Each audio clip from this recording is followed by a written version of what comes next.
కష్టపడుతున్నాను, ఇంకా కష్టపడతా. సో నేను అనేది ఏంటంటే నేను ఎప్పుడు ఆయన్ని టికెట్ అడగలా, ఈయన్ని టికెట్ అడగలా. సో నేనైతే జగన్ గారితో సేల్ చేద్దామని చెప్పి నిర్ణయించుకున్నా.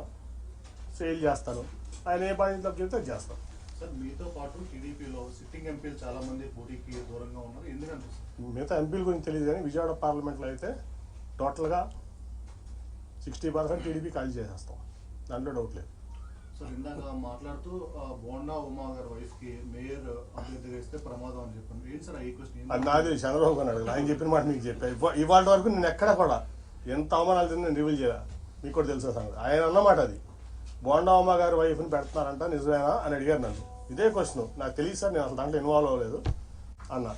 కాదు అది చేస్తే చాలా ప్రమాదం, నువ్వు ఇమీడియట్గా మీ అమ్మాయిని పెట్టని చెప్పి పంపించారు. నన్ను ఢిల్లీ నుంచి విజయవాడ పంపించారు ఆయన. ఈ మాట ఇవాళ వరకు నేను ఎవరికి చెప్పలా, ఇంక్లూడింగ్ నా సొంత కుటుంబం చెప్పలా. 60% తెలుగుదేశం పార్టీ ఎన్టీఆర్ జిల్లాలో ఖాళీ అవబోతుంది. 60% ఏదైనా నేను జగన్ గారితో కలిసి ప్రయాణం చేయడానికి నిర్ణయించుకున్నా. ఆఫ్టర్ మై రిజిగ్నేషన్ నేను మానసిక వ్యభిచారం చేయను కొంతమంది లేక, మీకు అర్థమవుతుంది ఎవరు. కాబట్టి నేను రాజీనామా చేసి వచ్చి ఆయనతో సేల్ చేయడానికి, ఆయనతో పాటు సేల్ చేయడానికి పేద ప్రజలకి ఆయన అండగా ఉన్న తీరుకు నాకు నచ్చింది.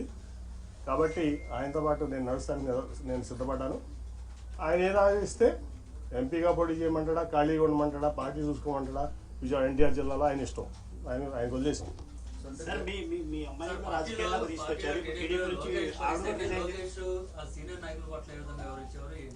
సార్ అవన్నీ చెప్పను, ఒకటైతే చెప్పనా. ఇప్పుడు లోకేష్ గారు పాదయాత్ర ఏంటని ఏం రైట్ ఉంది పాదయాత్ర చేయడానికి? ఆయన గెలిచిన ఎమ్మెల్యేనా, గెలిచిన ఎంపీనా? ఏం రైట్ ఉంది అంటే? చంద్రబాబు నాయుడు గారు కొడుకు కాబట్టి ఓడిపోయినా గెలిచినా నువ్వు ఎట్లా అయినా సరే పార్టీ మీ నాన్నగారిది కాబట్టి నువ్వు ఏదైనా చేస్తావా? ఏం త్యాగం చేసావు ఈ సమాజం కోసం, ఈ రాష్ట్రం కోసం? నువ్వు ఒక ఎంపీ వచ్చి నువ్వు ఓడిపోయిన ఎమ్మెల్యే, నువ్వు ఒక ఎంపీ వచ్చి నీకు జీహుదు రావాలా? గెలిచిన ఎంపీ, యాంటీవేవ్లో గెలిచిన ఎంపీ నీ యోగాలో నేను పాల్గొనాలా? ఎట్లా పాల్గొంటాను? ఏం ప్రోటోకాల్తో పాల్గొంటాను? నువ్వు ఆఫ్టర్ ఆల్ ఓడిపోయిన ఎమ్మెల్యే నా ముందు. ఆఫ్టర్ ఆల్ పార్టీ రిసోర్సెస్ వాడుకున్నావు, పార్టీ ఇన్ఫ్రాస్ట్రక్చర్ వాడుకున్నావు, మీ నాన్నగారి పలుకుబడి వాడుకున్నావు, మీ తాతగారి పలుకులు వాడుకున్నావు, అన్నీ వాడుకుని నువ్వు ఓడిపోయావు.